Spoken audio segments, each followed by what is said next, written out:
Right, phone in, I'm Matty, and I was going to wait for you to introduce yourself, Colin, there, but because it's the phone in, I was like, I didn't want to leave it hanging like happened on a Sunday episode not too long ago, in case you forgot, like John did, what your name was. Uh, but anyway, Colin's You here want me to as say my well. name? All right, you've done it. Nah, I've done it. It's all right. We've got it under control. Um, all right, so what a grim evening it was at Fir Park last night. Freezing cold. A really stone cold performance for Hibs. We did not get started at all. Motherwell failure ran rampant, and I kind of zoomed into a two-goal lead, and we went down to 10 men, and it just was a shite night. Joe, you were first on. I'll start with you. Would you want to start us off on? Well, I wasn't at the game, but I've read all the reports, and I'd be interested to hear what Ian's got to say because I'm sure he would be at the game. But I'll start off by quoting or paraphrasing Rudyard Kipling. Beware those twin impostors, triumph and disaster. And whilst it was arguably our worst performance since the 3-3 draw with Aberdeen last season that started our run, it's not the end of the world. You know, we started off badly. A couple of the backies played bad, got subbed accordingly and sent off. But I don't think it's the end of the world, and it might force one or two changes. I mean, he's stuck with largely the same team for the last 3 or 4 games. I'd like to see Klidges starting. I think Boyle needs resting, and that's for a start. And the midfield, Barlas seems good against the bad teams, but not so good against better teams. So I think maybe Chaiwa worth a place in, but those are my initial thoughts. Mm-hmm. It'll be interesting to hear what the guys think. And it was interesting, Joe. When the team came out and it was the same starting 11 that had started the last two games, last two wins. There wasn't a lot of criticism for that on social media. Like we shared the tweet. We always look for reaction, and we tend to find when there's a negative reaction, the replies are quite busy. When folk are quite happy with it, but didn't really get much, and there wasn't much reaction. Do you think, like, obviously hindsight's an easier way to look at a team Yeah, selection, well, but if when you you stop saw and it, think about you're it, right. if you stop and think about it, I was personally wasn't all right. The two previous games were against, Dundee, next to bottom, and St Mirren have lost, what is it, 5 out of the last 6 games. So we're doing okay against poorer teams, but put us up against a better team, and Motherwell are definitely on the up. So the changes I suggested we might make a minute or two ago, I think are well worth considering for Sunday's game against Celtic. Playing devil's advocate a wee bit there when we talk about the poorer teams. All but two teams are poorer than us in the league, going on league table standing.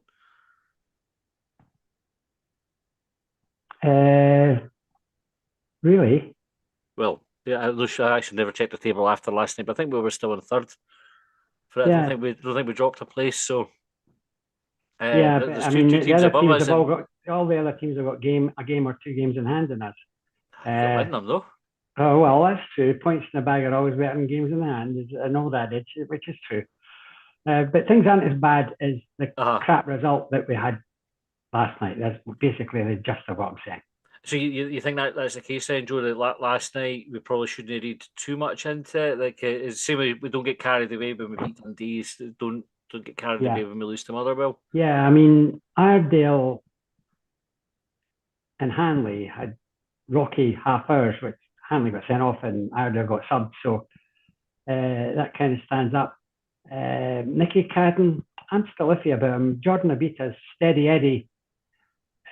So, for me, I would bring in Jordan Abita. Mm-hmm. I mean, Uhura's back in the team now because Hanley can't play on Sunday. So, I don't think that's a bad thing. I'd love Klidgy to start, though, personally. Yeah. And I think Chawa, we need that ball winner in the midfield, which I don't think I don't think Barlas is the man. I think, and Chawa's our player, not a lone player. So I would have him in the team on Sunday. I think the ball winner part when you're playing a team like Motherwell who want to have the ball is quite a good point. John, I'm going to come to you in just a second. I'm just going to get a couple of comments off YouTube. So, J Star said last night minded me of last season at Dundee. Great, only getting results against the bottom half teams. Boyle, Iredale needs dropped, but I'm sure both be rewarded with starts on Sunday. And Barney Rubble said, very concerning when an opposition manager highlights a player as a weakness by name. Pretty unprofessional, to be honest, but it's not good. And Kenny said, evening, guys, here we go. Poor performance and sack Gray. And Donna said, I'd have dropped Hanley last night. Too many games in a week. He needed a rest. John, on that point that Barney made about the Motherwell manager naming Hanley is a sort of a weak spot to be exploited. What do you think of that? If I'm honest, Motherwell did what Livy did through Amon Vale. Mm-hmm. They just we our wing backs had a man on them. The Mulligan and McGrath, I think he's maybe lost a couple of A's last night. Had a man on them. They sat on Barlasser and they left the centre backs to try and play. And ultimately, it doesn't matter which one of the three you pick.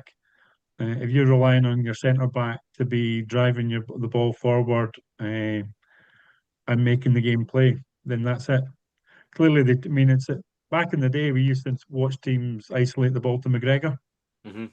I mean, it's no a fancy tactic, but all they did was what Livingston did to Amon Vale. They snuffed out the midfield.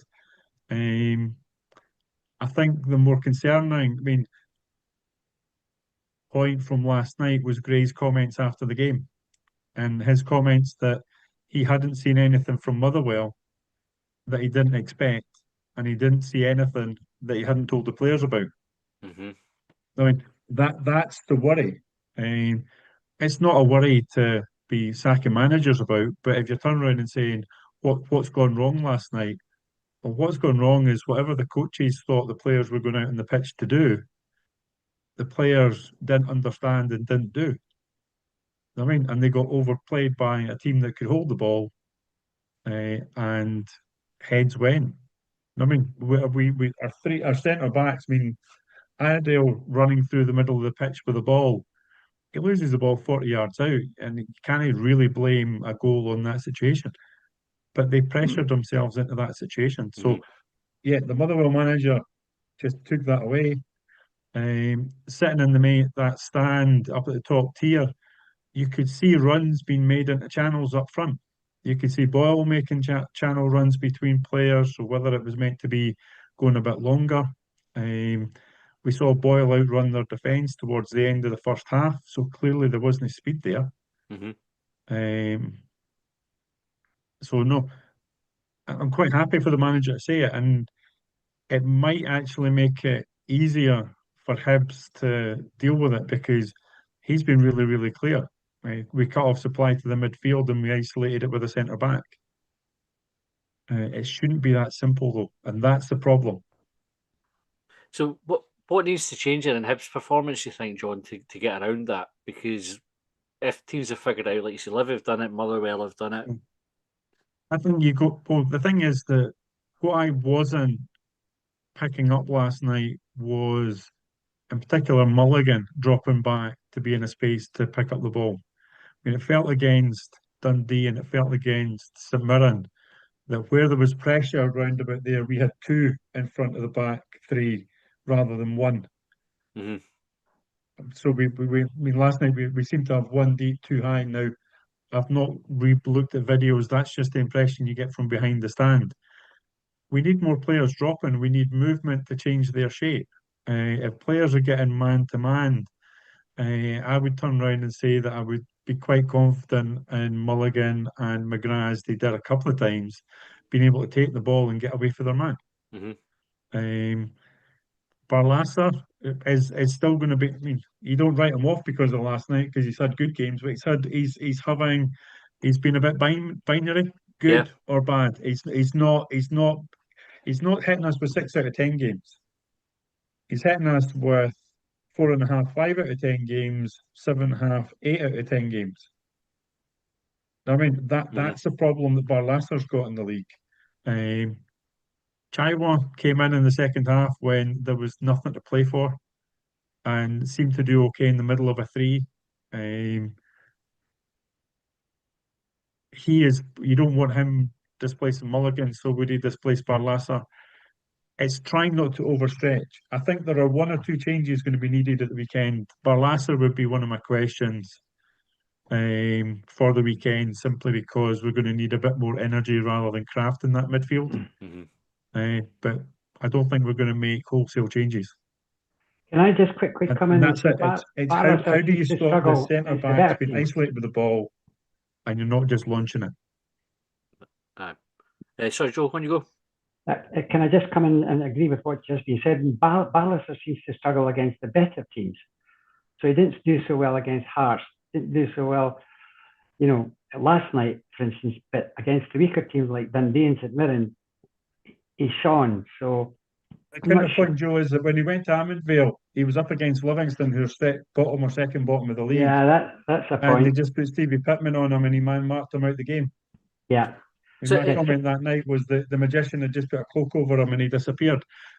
That's his issue. Now, if he needs more help, if he needs more guidance, if he's not used to the tempo that he's going to get played, the fact that folk are going to run him down, it's not the Championship, he's not going to be getting more space. But the Championship's a fairly combative league as well. So the excuses for Barlasser are narrowing in terms of we're asking questions of, is this the guy that we go out in January and sign on a pre-contract because he's good enough for the league? But if he's good enough to play against the bottom 5 or 6 clubs, but not good enough to play against the top 5, that maybe doesn't give us what we need, because in Mulligan we've got a player that is good enough for that, and Chaiwa. So it's that level. Agreed. So that's the challenge that he's got, and he's going to have to prove to fans over the next few months. Totally agree with what you just said. John Kieran said on YouTube, said probably the most embarrassed I've been watching Hibs in a long, long time, and wasn't personnel for me. Said it was tactics that Gray got wrong. But as I'm saying is that what the players did on the pitch and what Gray said afterwards don't line up. I mean, Gray was expecting to see something different on the pitch. So that's where the coaches and the player have to sit down and have their discussion to say, how did that happen? What we were expecting this and that happened. And they're then going to sit down with the players and say, what did we get wrong? Why didn't we get this right? I mean, whether it's messaging from coaches, if it's listening from players, if it's just the night. Sometimes you have 8 players who have bad games. We always do. We do loads of that. That's pressure. One of my points is that we never have one or two having a bad game. It's like if one or two are having a bad game, they all have a bad game, and the other 9 didn't bully to it. It's fucking mental how polar we are. Like it's like obviously on Saturday we thought we were going to win the league, and tonight I think we're going to get relegated, right? So the fan base is a bit like that, but the team reflect that as well. It's like we're either brilliant or shite, just like Barlasser's out of 10 ratings you gave him there as well, John. Yeah. There's no middle ground. There's nobody bailing these guys out. I was getting pissed off because you could see Barlasser's getting marked up and all that, and I'm going, well, why is Mulligan or somebody not dropping in to take the ball? Just like you said, why are we just leaving him there and leaving the options Rocky and Hanley running about with the ball at the back? It was clearly obvious that's what was happening. One of the other midfielders need to drop in, and they never. And you go, why are you deciding to hide? The McGinn, McGeoch, Allen midfield is the one that we all sort of dream of in recent years. I can never remember them being as rigid as we seem to be now. I mean, Dylan tended to be that player picking up the ball, but it wasn't always him. And they seem to have more rotation and more fluidity in those 3 roles. You were worried if Scott Allen was that deep in the pitch, but McGinn would be in there, and so you're pulling players about. There's a rigidness to there that probably makes it easy to go up again. But again, it's fixable. That rotation's coached at youth level, right? Like it's not like, so how are they not doing it? Like Motherwell were doing it. The top level in our team, they do it all the levels below. They've got their 6, 8s and 10s or rotating around, dragging players out of the place, going out wide, but we just go, he's marked. We'll just need to get the ball to Hanley then, and maybe now and then he'll get to Rocky and he'll give it back, or he'll just ping a diagonal up there that's not going to anybody. It's shite. There may have been something really simple where the players thought they were playing it cool. They were just playing it around, playing themselves into the game, not trying to overpressure. But Motherwell were just shutting everything down. And you could see the edginess just building up. And we had 15 minutes of horror. I mean, I'm going to leave it for other people to describe the pinball of the second goal. I mean, which you'd be embarrassed about if you were playing under 14 football.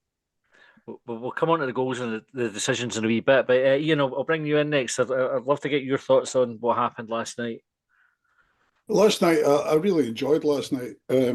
It's the first league game I've missed this season. It was my wedding anniversary, so I enjoyed happy anniversary. Had a really nice dinner, etc. It's funny, when I look back at the games, I never focus on individuals. It's always the team performance, which is what Kieran Gallagher and Collins were just talking about there. But I said last week, like, we have to beat Dundee and we have to beat Motherwell convincingly before getting to the Celtic game. But we didn't beat Dundee convincingly.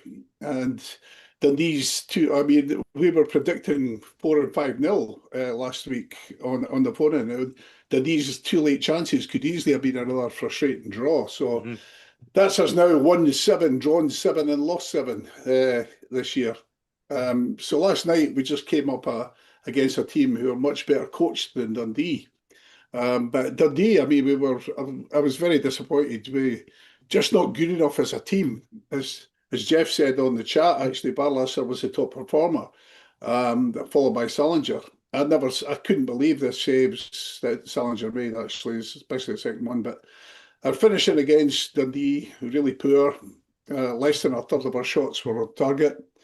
We were too slow, as usual, to close down, and we saw that again last night. So our press is so slow in comparison with other teams. Boyle and Clegy, they close down really quickly, but Bowie is like a cart horse, trying to slow down, trying to close down. It could easily have been another draw.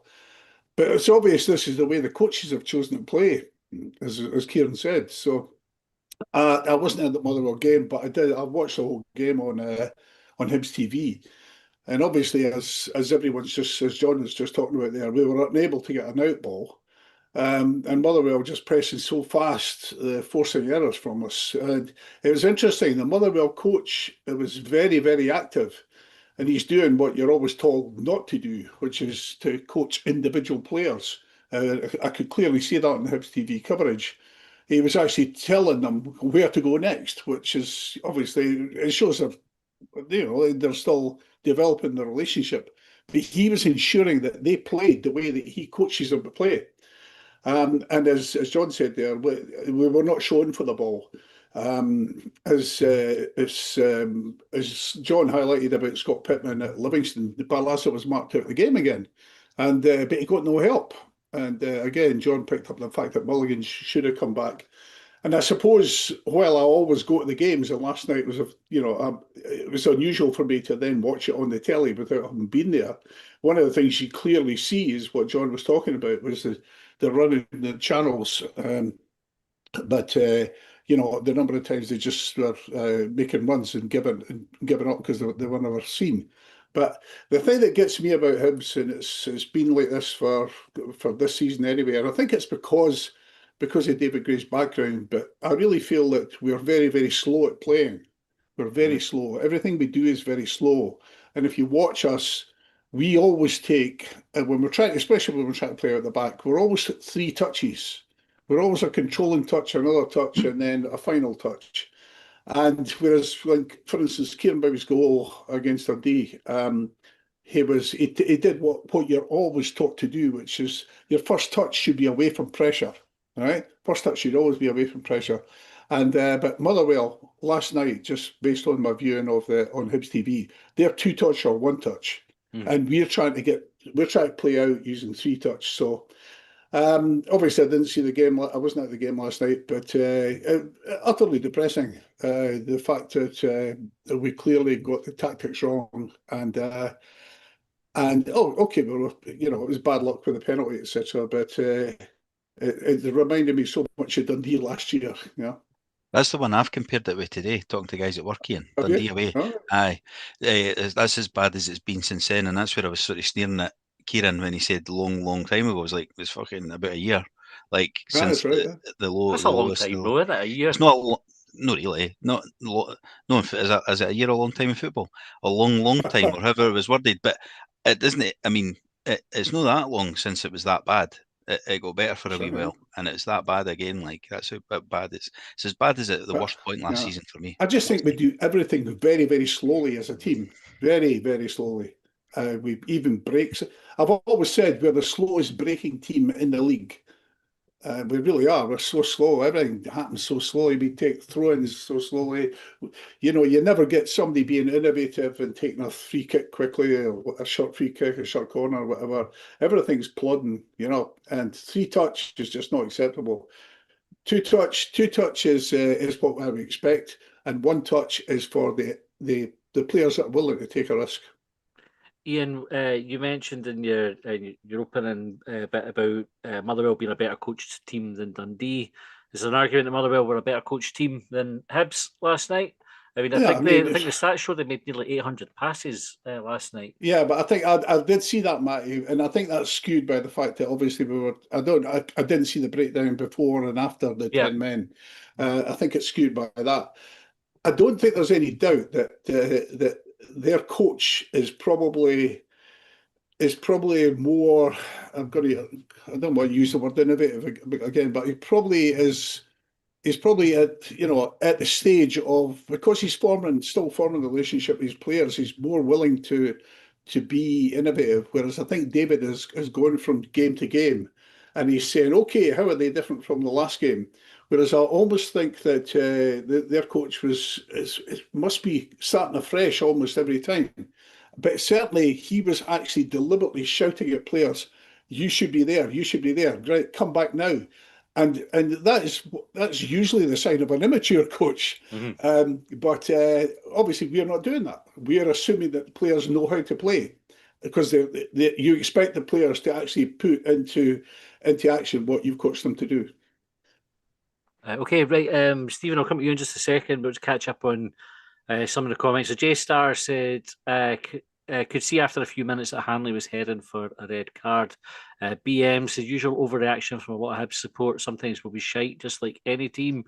And J Star says, not an overreaction when we've not beaten anyone, not in the bottom half of the table. Stephen, this is a sort of an emerging stat kind of thing that's getting used almost to beat Grey. Like, we're not beating anybody outside the top, outside the bottom 8 teams. Is this a problem for Grey? Is this like, it seems like a kind of weird way to frame the teams that we've beat, but it is sort of, it's like Jack Ross with never winning a big game. Sort of apart for the big games, apart for the big games. But is this a sign of like an issue emerging for David Gray, do you think, Stephen? For me, compared to last season, it's definitely an emerging issue. If you look at last season, we beat everybody in the league apart from St Mirren. So clearly there's been a divergence from that. The 3 defeats are against, what is it? It's Hearts, Rangers and Motherwell, one team above us and the 2 immediately below us. So if that trend continues, we're not going to stay third forever. We're only really third because the league's been very, very poor this season, bar, I hate to say it, them across the city and Celtic to an extent. So, yeah, it's not just the lack of wins against the big teams, Matty. It's the drop points against the Kilmarnocks at home, the St Mirrens at home. As Ian's pointed out, the performances against Dundee to an extent, home and away. It is a worrying trend, and I think the best way to describe last night is it was just abject pish. It really, really was. It's the periodic reminder of how shite Hibs can really, really be. And we chuck a performance like that in. I mean, Colin made the point, it's a year probably since the last one. In my lifetime, it's always been a lot more frequent than that. But there also seems to be a contractual obligation this season that at least one of the Cardins is absolutely dog shite every single game as well. And last night it was Naden's opportunity to be that guy. Hanley as well, the highs and lows of football. 7 days before he's celebrating it to the World Cup. Last night he has an absolute stinker, gives away a penalty that's a bit unlucky. I'm not convinced he's tripped the boy for the penalty. It just looks like a complete accidental trip there. But you know, before the sending off, he wasn't having the greatest of games anyway. So it was just pish. And I'll be honest, I didn't fall asleep during the second half, but I was so zoned out. The only positive I can probably take from last night is that Motherwell, despite all the possession, the territory, the chances, we managed to keep it 2-0 because one more goal was putting us down to 4th and Motherwell up to 3rd. So that's about the only positive I can take, is that they held at least some sort of rigidity in the second half and managed to prevent what could have been a 5 or a 6-0 hiding, to be honest. On the decisions then, because we should speak about them, the first goal comes to the penalty obviously like, hit the hands. A lot of comparisons with the penalty that Livingston didn't get at Ibrox on Saturday, but this time it was given. Stephen, any complaints about the decision? With the rule as it is just now, I don't really have any complaints other than the fact, if he's trying to block a shot, the natural instinct is to try and make your body bigger. He's at an angle, so your arm comes out for balance. If you're going to fall down, it's going to fall onto your arm and at your side. The shot, I'm not sure if the shot's going wide, but it's not the best angle for his arm to be at. So when it smashes off it, it's going to be given. We seem to be in a trend now of conceding penalties or decisions following a similar one, maybe 2 or 3 games before or in the immediate vicinity.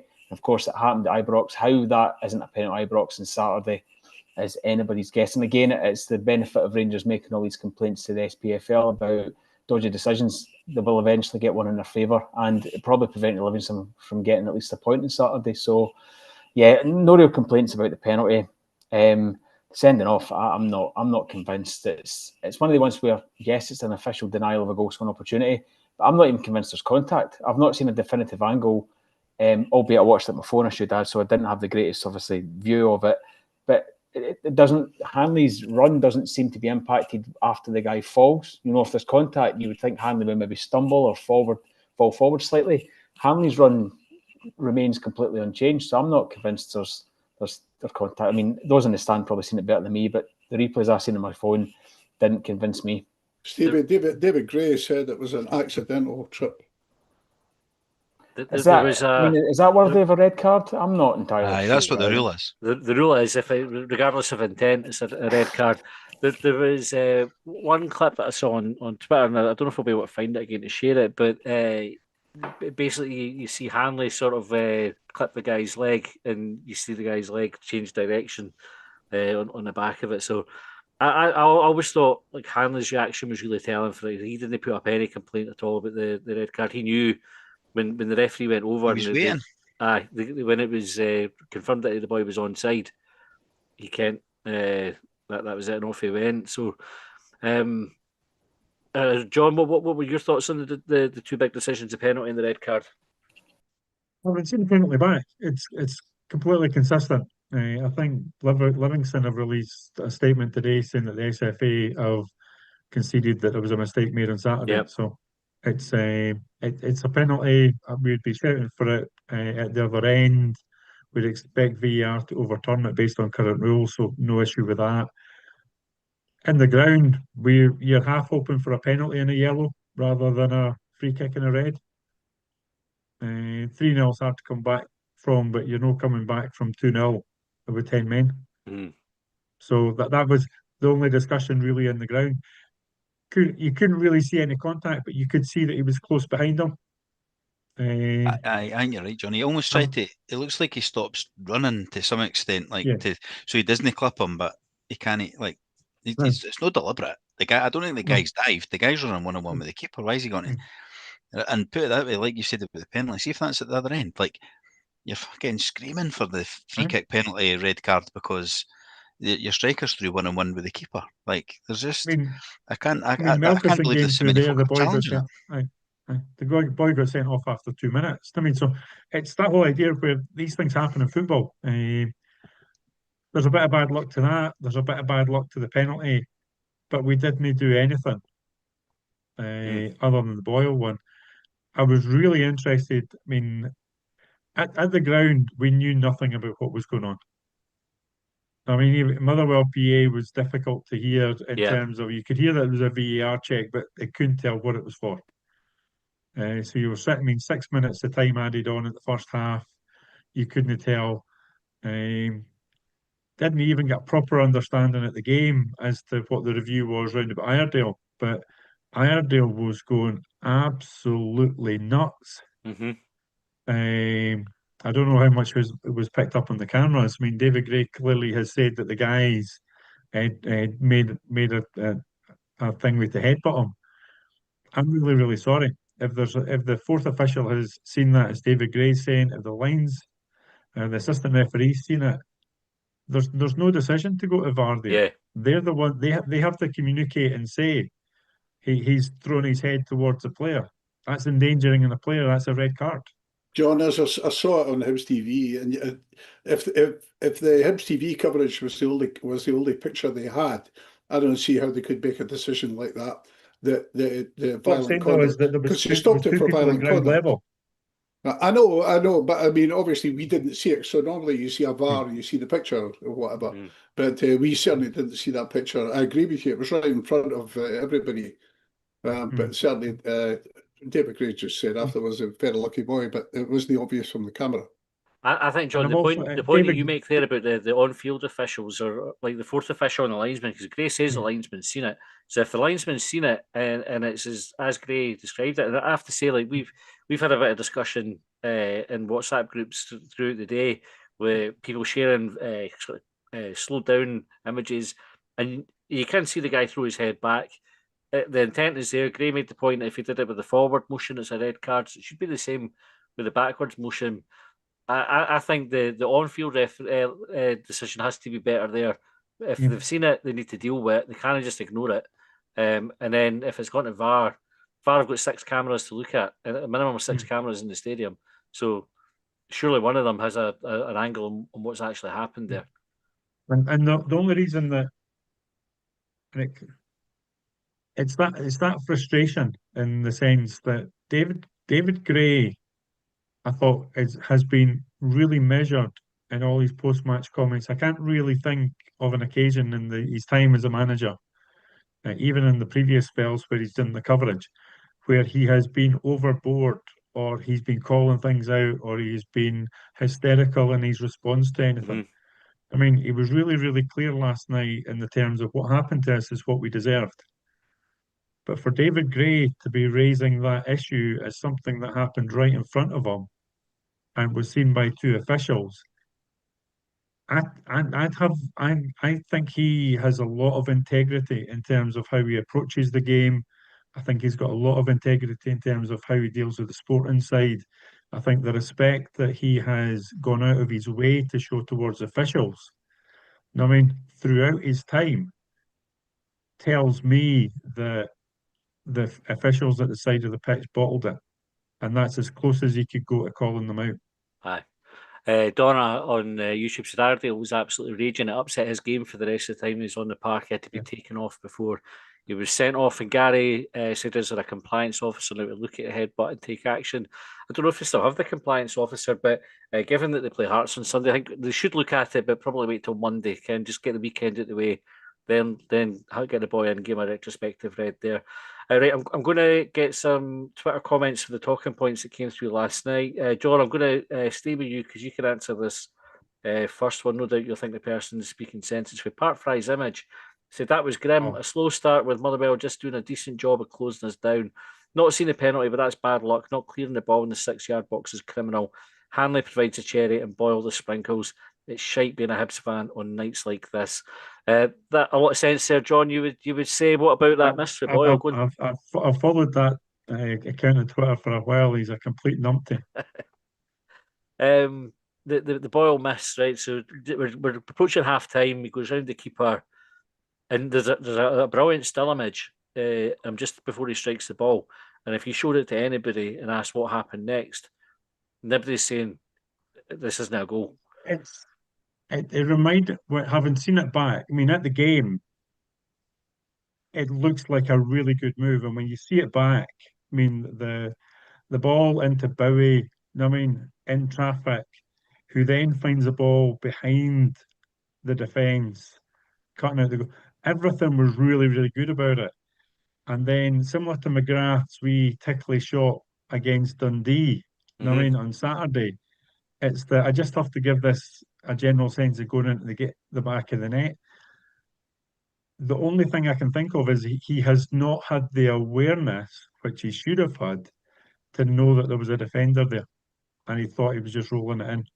I can't.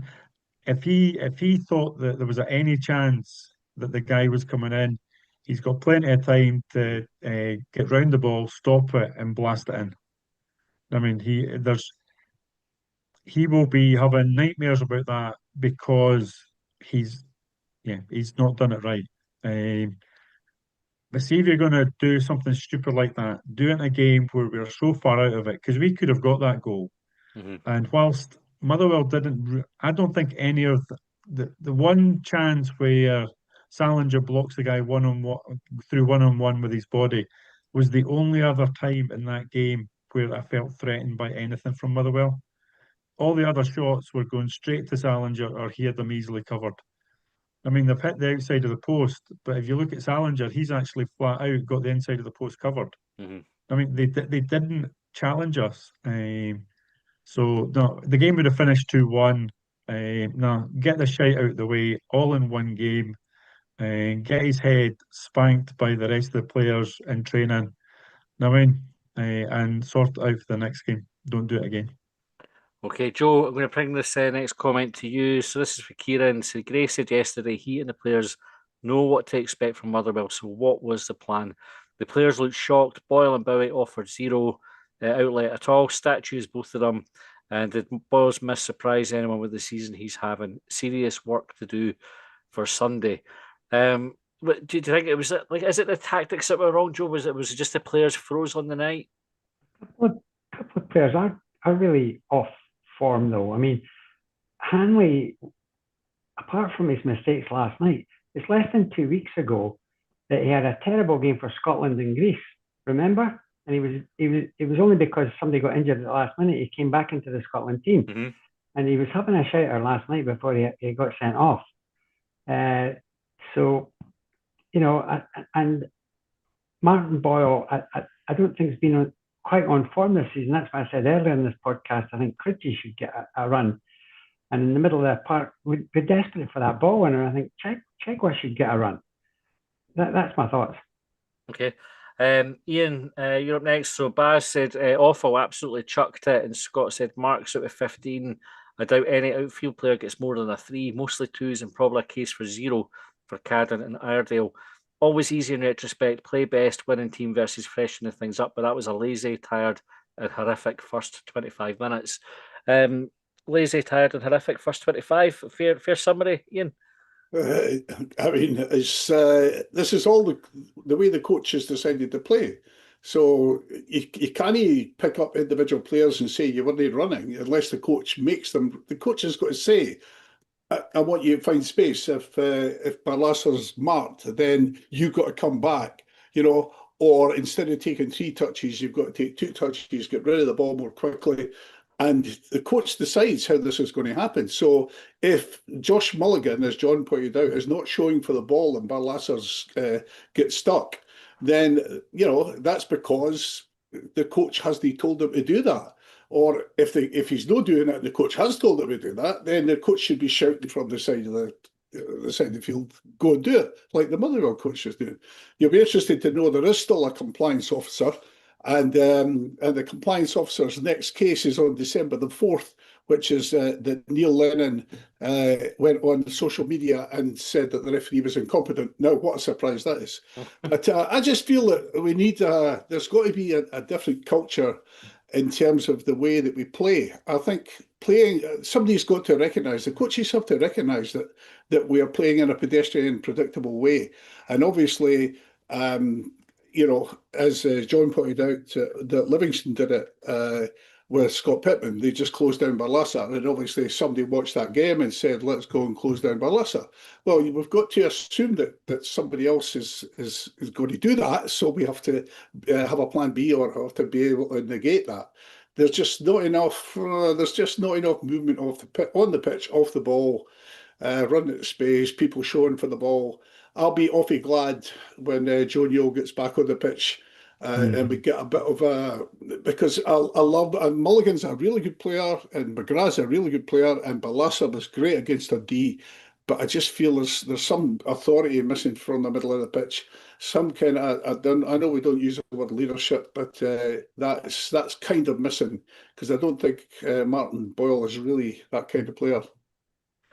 J-Star says, surely on the pitch, players take some responsibility. I have to say, I've got some sympathy with this view for J-Star. Like, I don't think at this level, it's always like the players have to wait till the coach telling them what to do. I think you need your players to figure out solutions. If it's not working, yes. If what you've been told to do is not working, then you've got to then, and that's where you see guys like George Campbell. George Campbell will go and do that. And I remember Josh Campbell coming on as a sub a few games ago, and I remember him screaming at people to speed up their pressing because they weren't doing it.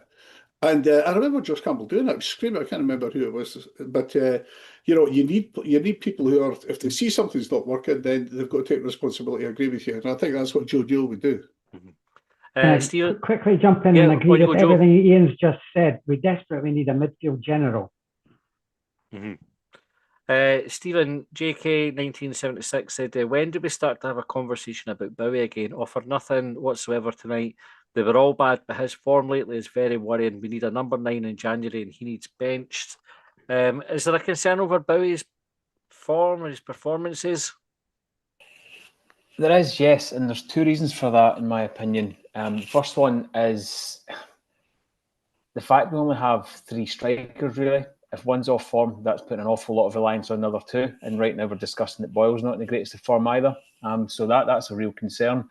For Bowie himself as well, I would have thought last Tuesday against Denmark would have been a real kick up the arse for him to get firing on cylinders to get into the Scotland squad. And on Saturday, watching the highlights, it looked like he could have scored 4 or 5. But as Ian pointed out, the quality in front of goal just wasn't there. But his actual goal was a brilliant first touch and it was a brilliant strike. I don't know, there just seems to be something off about him. It was pointed out that he was brilliant in the early season games in Europe, playing the role of winning the ball, bringing it down, holding up the play, and things like that. I don't know if it was maybe just playing in the bigger stage appealed to him, but it seems to be he's not even doing that as well now. There just seems to be something missing. Is it a lack of confidence? Is he still too young that getting dropped from the Scotland squad has the negative effect rather than the desired effect to push him on a bit more? I'm a wee bit worried about him, if I'm being perfectly honest. Okay. Colin, this one is from Raymond Gray. I'll let you answer this one. He said, well, we're everything I expected of them. In my opinion, the team reflects Sir David Gray, lacking enthusiasm, flair, and overall dower. If we're honest, there have only been 1 or 2 games, except in the Conference League, where we've been good. We lack pace and desire, tactics poor, and no appetite for change when required. What do you think of that? I probably agree with quite a lot. Yeah, there's quite a lot of words, but I don't know if it's fair, David Gray, to say, but I get the point, and it was that bad. But I think we forget, it's this fucking up and down nature. On Saturday night, Sunday, everybody was talking about how good we were, but now we're saying how really bad we are, and it's like we're somewhere in between, are we not? We're not going to win the league. We're not going to get relegated. But that's what we sort of rotate between. Aye. The manager's going to get headhunted. Fuck it, we should be sacking him. But there's nothing in between. It's mad. We're black or white. It's never grey. Well, it is grey. This is it. And you're right, though, because we were talking on Sunday about the form guide, like the last 6, we were a penalty miss away from being top of the form guide over the last 6. But then that's Motherwell. I think 13 out of the last 15 points they've picked up, which is a terrific run to be on. John, Tom Wallace said that performance was way off, but the penalty came at the right time for Motherwell. Deplorable second to give away. If I supported well, I'd be annoyed that it was only 2-0. No Hibs player gets player of the match. The second, you referenced it earlier, John, just how bad a goal was that to concede? So, Cadden passes it straight to a Motherwell player when he's trapped on the byline, rather than dumping it up the field. Now, that can happen, but it's still outside the area. Motherwell player runs at the box. Cadden gets back with him as he passes it inside. Barlasa does a great job of getting back and cuts out the ball and batters it off Cadden, who's got back into the 6-yard box to try and help out. Salinger makes a brilliant save of the deflection that was clearly going in, and it falls at the feet of the Motherwell player that Cadden had been tracking into the box, who then fires it into the net, and fortunately it doesn't go close enough to Hanley, who's got his hands up to try and fucking save it. So I think if you're playing under 14 football, you see that. because there's a bit of headless and panic. Is it Barlasser's fault? Yes, because I hold a professional footballer to a higher standard than I hold a 14-year-old. I mean, he has to get that clear without battering it off his own man. Mm. It's a bit of composure, isn't it? Salinger makes a save from 3 yards. I mean, that's just bad luck that it lands at the Motherwell player. Do I think Barlasser drops out the team because of that? No, I just expect better. And I think the whole discussion here revolves around the standards that Hibs have set over the last year. I've not read the Observer's article yet, but since Aberdeen last year, we've gone on a 17-game unbeaten run. We've played well in Europe. We've been brilliant in some matches, rubbish halves, but we have in general lifted the standards that we expect from the team and from the players to a point where last night is simply not acceptable. So if you rush back, you get into position, you get a good clean hit on the ball, you don't dunt it off your own player. That guy that scored the goal, John, I didn't realise he's played 38 games for New Zealand. He's a really good player. And that's what they makes have it as well. they have spent the Lennon Miller money really well looking at that team and looking at the manager that brought in. But it was just one of those, just pinball in the box. You can say it's a bit of bad luck. Penalty was bad luck. The red card was a bit of bad luck because they're contacts. I mean, that you're not predicting. It's no deliberate act. We were in control of enough of that situation for it not to be a goal. And the only person who comes out with any credit is Salinger for actually stopping the initial deflection going in. Okay, Probably Kenny's our best player of the night. Salinger. Aye. Well, he saves the 1-on-1. He saves that. I mean, Mulligan was running around playing angry. I mean, there was a point in the second half where you're just waiting for him to get the sort of the yellow card and have to be dragged off because, I mean, everything was a late shoulder. Mm. I mean, quite happy with him being pissed off and angry, but no, Salinger was the only one I thought that got pass marks. Kenny Whitson asked, should it be a penalty if the ball is going wide? Colin, the handball, the penalties, nobody's got a fucking clue what is a penalty and what's thrown away. No, I've no. And because that is it going wide thing, that's came up a few times recently, and I thought, is that something that Column's chucked out as an excuse for one? Because I can't remember that ever being a thing that got considered before. If it's on target, but you get handballs that like for crosses and stuff like that. It doesn't even have to be a shot for it to be a penalty. But all of us, like, it's no criticism. It was Raymond that asked the question. Is sorry, Kenny that asked the question because it gets talked about like it's on target, and so then you think, well, if it's no on target, by definition, does that mean it's no a penalty? And that's what I was wondering because I said that last night. Fucking clue what's happening now, like, and they change it to justify either a decision or when somebody's fucking moaned about it. This is the other thing that's my wee bugbear about the SFA now. Anybody just needs to complain about a decision against them, and the SFA are saying, we got that wrong. Like the referees get chucked under the bus all the time, and it started with Celtic moaning about the ball going out to play against us, and them saying, "Oh well, how can the fucking VAR tell?" And then Jim Goodwin a couple of days later saying, "Well, it wasn't a handball," when you could fucking see it, the handball. And Willie Collins sat, Dundee United came out and said, the SFA have told us they've made a mistake with it, and Willie Collins sat in front of a big still image of the ball in the boy's arm saying, we've no conclusive proof that the ball's hit his arm. I'm like, turn around, you fucking clown. Like, it's right behind you. But and it's misinformation. There's so much chucked about that I can't. With a handball rule, I've no idea. I think they just need to go, you know what, see if it hits your hand, it's penalty. Like, then everybody, it's clear there's no, it wasn't going, he was too close, or it was really, he kicked it really soft, or wasn't he on target? And all the other things that you go, like natural silhouette and t-shirt lines and all that. How many fucking different reasons have we got for giving or not giving a penalty?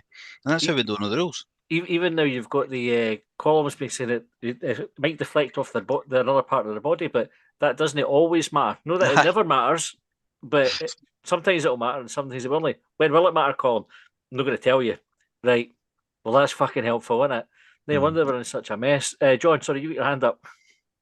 No, I think the shot on target came into the lexicon when we were talking about the Rocky Good penalty point. Yeah. against Partizan, because his arm was across his body. And then suddenly people are quoting UEFA edicts at us saying, oh, there's a UEFA edict saying that if it's a shot on target and it hits the arm, then there's an expectation that there's going to be. But again, that then seemed to fall by the way because we don't know what the SFA's interpretation of that rather than UEFA's interpretation of that is. That's mental. I think maybe that if we're spending £1 million on VAR, that they could actually spend a wee bit of time at the beginning of the season doing 5-minute videos to explain to people what the laws of the game are and how they're going to bring them in. Or they don't as know we saw after the Celtic penalty after Kilmarnock, I mean, we find that actually what they do is that they make a decision and then have a committee meeting with all the clubs to decide whether that is actually a penalty or not. I mean, and whether they want that to be a penalty in the Scottish game. What about there's a point where you're collegiate and there's a point where you apply the bloody laws of the game. What about the one? Mind the Celtic penalty McLean gave. Was it no McLean? Nick Walsh gave at Easter Road for, was it Triantis that headed the guy's head? Aye, the late header. The boy on Saturday absolutely smashed. Who was it? I can't remember. Boyle. Smashed them. Like, Boyle was had much worse. the bruise. Aye. And you go, well, they just went knobby head knock there. They're like, it's a fucking penalty. Like that's what we got told, and they justified it. Aye. When have you seen another penalty for a block tackle? You know what I mean? When someone's got the shot away, similar to the Kyogo one in that game as well. Aye. It's the laws of the game and its interpretation, and it's up to the official to make a judgment call, and it's wiggle room.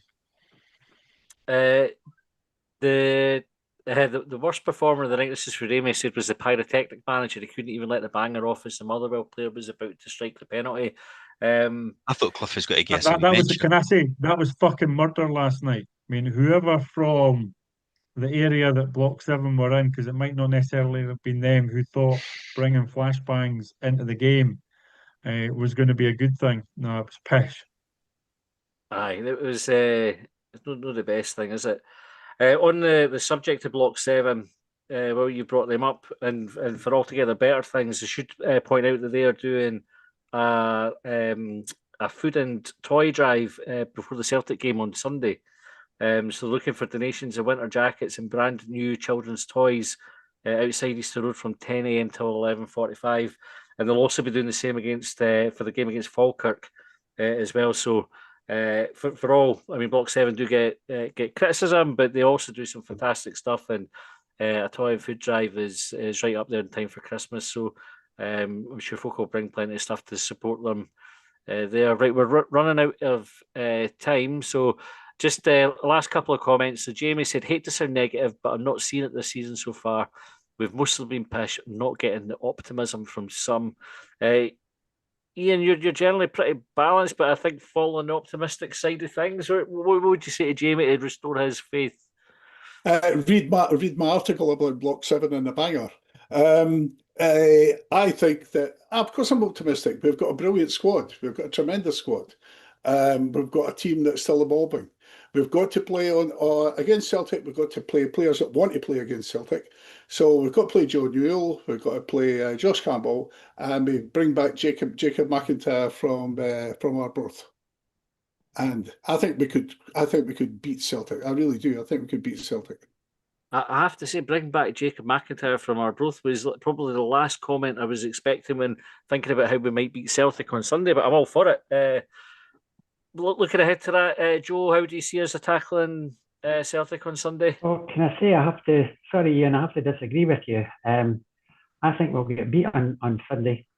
It's Martin O'Neill's last game in temporary charge. Apparently, the new Celtic manager is going to be in the stands at Easter Road on Sunday. Celtic will be really, really up for it. And we've got a few things to sort out. I want Hibs to win every game, of course I do. But I think we'll get beat on Sunday. Okay, sorry. John, how do you see it going? Oh, Hibs team finally coming up against Maloney ball because this is a Maloney team, whatever anybody wants to say, because he's the one that's coaching it. 32 will be back in, pride of place, kicking McGregor up and down the pitch, making sure he doesn't get the ball. Celtic won't tick and we'll win 2-0. Okay, Stephen, what are your thoughts on it? I have to take a bit of hope that St Mirren held Celtic to virtually, I think it was 2 shots on target the whole game on Saturday night. So I think we're a better team than St Mirren. So I'm quite hopeful that it will be the standard Celtic of 45 passes, 1 going forward. I've got a good friend that's very, very in the Dynamo Celtic fan, but he thinks are quite negative. So I'm quite hopeful that we can get a positive result. I'm not entirely sure we'll win, but I think we'll get a positive result. He and a sweetie. No, it's a bit of ice, Colin, and I really regret it because I can't feel the top row of teeth now. So, were you annoyed you weren't getting offered one there, Colin? It wasn't the noise or anything there. It was like, I can't believe I don't get this, sweetie. Colin, we'll do the preview show on Friday, so I'll let you save your thoughts for that, and we'll have John with us there to Is Josh Campbell available? Like, John, you mentioned him there, but he had the He's been out with a didn't he? poisoned toe, so I would like to is that what it was? a poisoned toe. It's somebody stood on his toe and it then got poisoned. So He's got to get. I'd like to have thought physios and stuff could have had that sorted out. Poisoned toe sounds like an old-fashioned thing to get. David Gray said he expected them to be available for this weekend. Good stuff. Gout is here though. Gout. My dad's bad for it. He moans about it. Oh, worse than childbirth, they say. But your dad's not playing? No. Definitely not playing on Sunday, yeah. By the way, he could have done a job last night. It's only 75. Right, we'll wrap up. Just one other thing to mention from us. I say one other thing. I'll probably mention about another 3 things. Redbubble, where we have our store rates. If you go to redbubble.com, look up Long Bangers. There's a 60% sale on there, I think, site wide at the moment. So if you want to pick up some cracking Hibs merchandise, 60% off just in time for Christmas. Go ahead and do it. There's some good things. Somebody bought one of our Kieran Bowie t-shirts the other day as well. I noticed that flying off the shelf. So thank you to whoever bought that. But we've got some good stuff on there. Ian, you've made a purchase already there as well, haven't you? With your Hibs Away t-shirt. I only wear it to away games, of course. Good. That's all it's good for. And if you want more content, obviously subscribe at Patreon or right here on YouTube. Right, we'll wrap up there. Thanks everybody for coming on. I definitely feel a bit better about the game. Just a bad game. We'll write it off. Just a bad game. Back at it on Sunday. We'll catch you on Friday afternoon about 4 o'clock for the preview show. Until then, take care and we'll see